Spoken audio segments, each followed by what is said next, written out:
Hello दोस्तों, कैसे हो आप सब। देखो, आप लोग ये जो ट्यूटोरियल्स यूट्यूब पे देखते हो ना, इन सभी में एक कॉमन प्रॉब्लम होती है। इसमें सारी इन्फॉर्मेशन हार्ड कोडेड होती है। कभी ट्यूटोरियल देखते वक्त आपके मन में कोई सवाल आए तो आप टीचर से क्वेश्चन नहीं कर सकते। ऑफलाइन क्लास में आप टीचर से तुरंत क्वेश्चन पूछ सकते हो और वो आपके सवाल का जवाब भी देगा। यही उस सेशन को इंटरैक्टिव बनाते हैं, और इंटरैक्टिव सेशन ही इंटरेस्टिंग होते हैं। तो जिस तरीके से एक स्टूडेंट और टीचर आपस में इंटरेक्शन करते हैं, उसी तरीके से एक प्रोग्राम और यूजर भी आपस में इंटरेक्शन करने चाहिए। अब देखिए, प्रोग्राम हमसे कई तरीकों से इंटरेक्ट कर सकता है। उनमें से एक तरीका होता है कंसोल के थ्रू। जी हाँ, ये कंसोल से इनपुट रीड भी कर सकता है और कंसोल पे आउटपुट को प्रिंट भी करा सकता है। तो कंसोल पर आउटपुट को प्रिंट कराने के लिए कॉटलिन की स्टैंडर्ड आईओ लाइब्रेरी में दो प्री डिफाइंड कमांड होते हैं, प्रिंट और प्रिंट एलएन। उसी तरीके से कंसोल से इनपुट को रीड करने के लिए भी हमारी स्टैंडर्ड आईओ लाइब्रेरी में एक कमांड होता है, रीड एलएन। ठीक है। तो प्रिंट और प्रिंट एलएन यूज आते हैं कंसोल पे आउटपुट प्रिंट करने के लिए, और रीड एलएन यूज आता है कंसोल से इनपुट रीड करने के लिए। ठीक है। तो जल्दी से हम हमारी एक और सोर्स फाइल बना लेते हैं। इसे मैं नाम दूंगा कंप्यूटर इंटरेक्शन। ठीक है। ऑटो जनरेट कोड को मैं हटा देता हूं। अब यहां सबसे पहले मेरा मेन फंक्शन बना लेता हूं। मेरा जो भी कमांड्स होंगे वो मेन फंक्शन के अंदर होंगे। तो पहले मैं दो प्रिंट कमांड लिखता हूं, hello there and enter your name. अब इसे जल्दी से रन करता हूं। रन करने के लिए मुझे मेरी करंट फाइल सेलेक्ट करनी होगी। तो देखिए, दोनों कमांड एग्जीक्यूट हुए, कंसोल पर आउटपुट प्रिंट हुआ और प्रोग्राम फिनिश हो गया, प्रोसेस फिनिश हो गया। ठीक है। अब यहां देखिए, मैंने प्रिंट के अंदर एक टेक्स्ट स्ट्रिंग दी है डबल कोटेशन के अंदर, जो यहां पर प्रिंट हुई है। इसे मैं एक और तरीके से प्रिंट करा सकता हूं।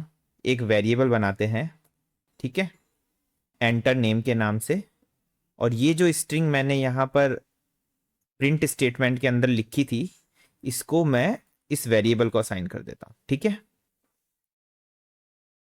अब यहां पर डायरेक्ट स्ट्रिंग देने की जगह मैं इस वेरिएबल का नाम भी दे सकता हूं। ठीक है। एक बार दोबारा हमारे कोड को रन करके देखते हैं। देखिए, सेम आउटपुट आया। अंतर क्या है, प्रिंट एलन के अंदर मैं डायरेक्ट स्ट्रिंग भी दे सकता हूं, और उस स्ट्रिंग को किसी वेरिएबल के अंदर डाल के उस वेरिएबल को भी प्रिंट करा सकता हूं। जब मैं डायरेक्ट स्ट्रिंग दूंगा तो डबल कोटेशन के अंदर देनी होगी, और वेरिएबल मैं डायरेक्ट लिख सकता हूं। ठीक है।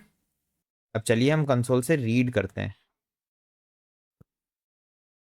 तो देखिए इस बार क्या हुआ, पहला कमांड एग्जीक्यूट हुआ, उसके बाद दूसरा कमांड एग्जीक्यूट हुआ, एंटर योर नेम, और फिर तीसरा कमांड रीड एलएन एग्जीक्यूट हुआ। रीड में ये कंसोल से वेट कर रहा है इनपुट के लिए। अभी मेरा प्रोसेस फिनिश नहीं हुआ है। ठीक है। मैं मेरा नाम लिख के एंटर दबाता हूं। अब मेरा प्रोसेस फिनिश हो गया है। इसका मतलब रीड मेरा कंसोल से इनपुट के लिए वेट कर रहा था। अब देखिए, रीड एलएन से मैंने स्ट्रिंग कंसोल से रीड तो कर ली है, लेकिन उसे मुझे प्रोग्राम में यूज भी तो करना है ना। तो उसे मैं एक वेरिएबल में स्टोर करा लेता हूं। ठीक है। अब जो भी स्ट्रिंग मैंने कंसोल से रीड करी है वो नेम वेरिएबल में स्टोर हो चुकी है। तो चलिए चेक करते हैं स्टोर हुई है या नहीं।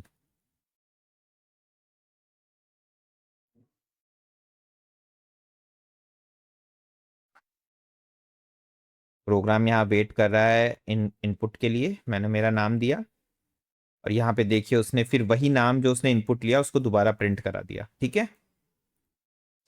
अब देखिए, प्रिंट के अंदर यहाँ मैंने वेरिएबल यूज किया, यहाँ मैंने डायरेक्ट स्ट्रिंग यूज करी, लेकिन मैं स्ट्रिंग और वेरिएबल को कंबाइन करा के भी एक ही प्रिंट स्टेटमेंट के अंदर यूज कर सकता हूं। जैसे यहाँ स्ट्रिंग और नेम वेरिएबल, इन दोनों को कंबाइन कराने के लिए मैंने प्लस साइन को यूज किया, जिसे कहते हैं कॉनकैटिनेशन। ठीक है।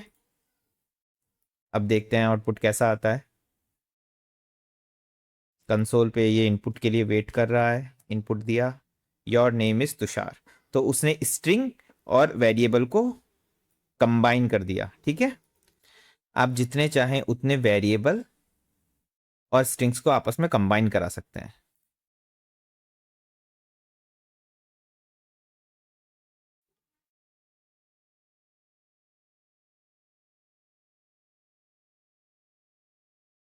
देखिए your name is Tushar, your name is Tushar, your name is Tushar, your name is Tushar. ठीक है, अगर मेरे कमांड में कोई भी एरर होती है तो आईडीई उसे रेड कलर की अंडरलाइन से हाईलाइट करता है, और अगर अंडरलाइन रेड नहीं है तो इसका मतलब वो कुछ इंप्रूवमेंट सजेस्ट कर रहा है। इंप्रूवमेंट देखने के लिए आप अपने माउस को इस पे होवर कीजिए और ये आपको इंप्रूवमेंट बता देगा। ये क्या इंप्रूवमेंट बता रहा है, तो देखिए क्या इंप्रूवमेंट बता रहा है। String concatenation can be converted to a template. तो चलिए इसे कन्वर्ट करके देखते हैं। तो देखिए इसने पूरा स्टेटमेंट शॉर्ट कर दिया है। आपने अपना पहला स्ट्रिंग लिखा, डबल कोट्स को भी बंद नहीं किया है, उसके बाद वेरिएबल लिखा। क्योंकि आपका वेरिएबल डबल कोट्स के अंदर है तो यहाँ पर वेरिएबल डायरेक्ट वैल्यू प्रिंट नहीं करेगा। अगर आप इसको सिर्फ नेम लिख देते हैं तो इसे ये एज ए स्ट्रिंग ही कंसीडर करेगा। इसीलिए अगर आप चाहते हैं कि वेरिएबल के अंदर की इस नेम को ये एज ए वेरिएबल कंसीडर करे और इसके अंदर की वैल्यू प्रिंट की करे instead of taking name as a string, okay, तो आपको डॉलर साइन लगाना होता है इसके आगे। इसका मतलब होता है इस वेरिएबल के अंदर की वैल्यू को प्रिंट करना है। ठीक है, तो इसे मैं बोलता हूं स्ट्रिंग टेम्पलेट। आप कंकेटिनेशन भी यूज कर सकते हैं बट सिंपल यूज के लिए स्ट्रिंग टेम्पलेट शॉर्ट और इजी रहता है। ठीक है, एक बार रन करके देखते हैं। तो देखिए सेम आउटपुट आया। तो चलिए यहां मैं आपको एक प्रॉब्लम देता हूं। सबसे पहला स्टेप, मुझे मैसेज प्रिंट कराना है, enter your name. Second step में मुझे कंसोल से रीड करना है आपका नाम और उसे एक वेरिएबल में रखना है। थर्ड स्टेप पे मुझे मैसेज प्रिंट करना है, enter your age. Okay, fourth step पे आपको कंसोल से एज रीड करनी है और उसे भी एक वेरिएबल में रखना है।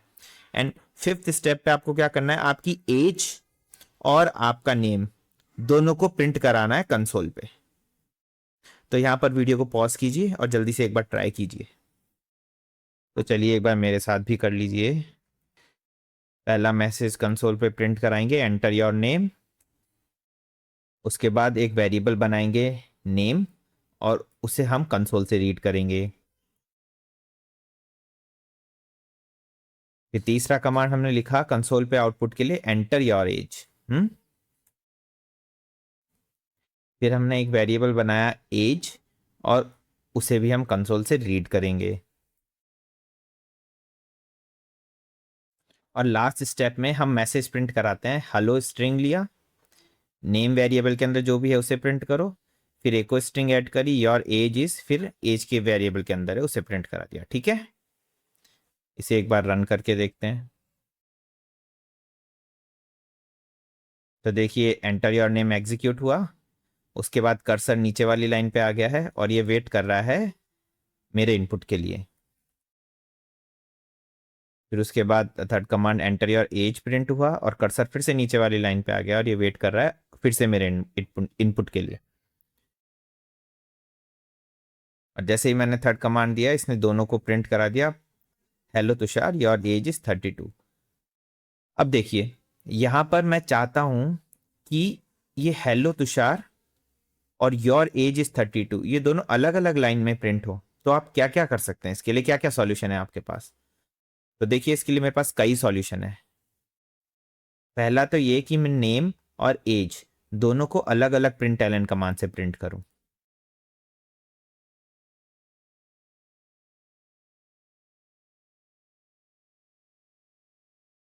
देखिए यहां पर इस बार ये अलग अलग लाइन में प्रिंट हुआ, hello Tushar your age is 32। और यही मेरे पास एक और सॉल्यूशन है जिसे कहते हैं लाइन ब्रेक। ये एक स्पेशल कैरेक्टर होता है \n। ठीक है, यहां से मेरी लाइन ब्रेक हो जाती है।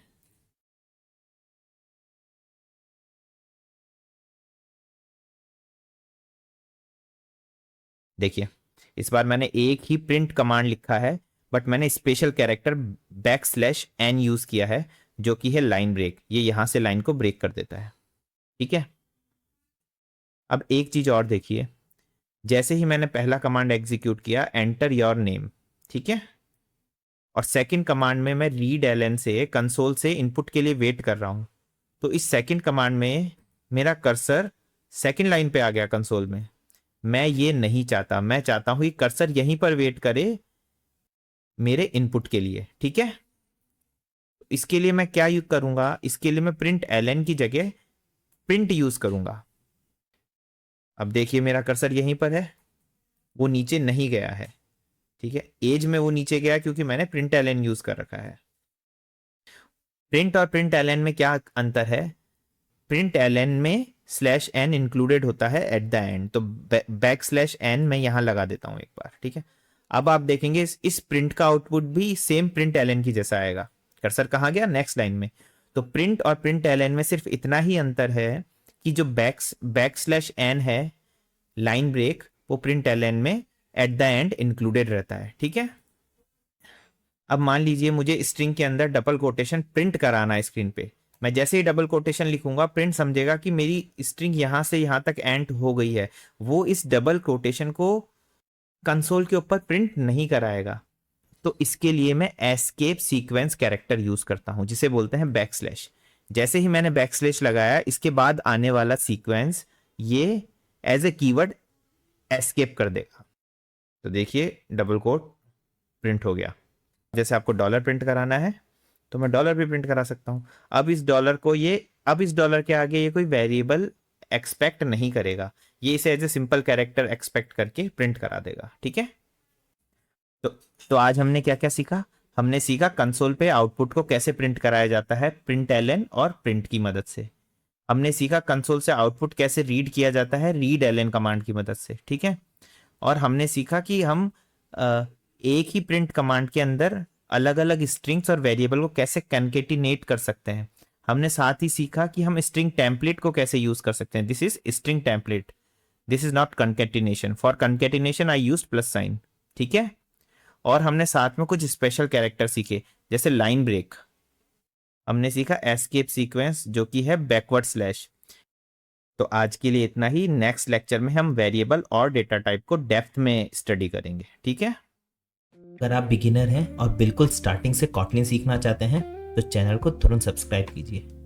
और यदि आप इंटरमीडिएट हैं और किसी कॉटलिन टॉपिक को सिंपल हिंदी में समझना चाहते हैं तो नीचे कमेंट कीजिए। Thank you so much. This is think programming.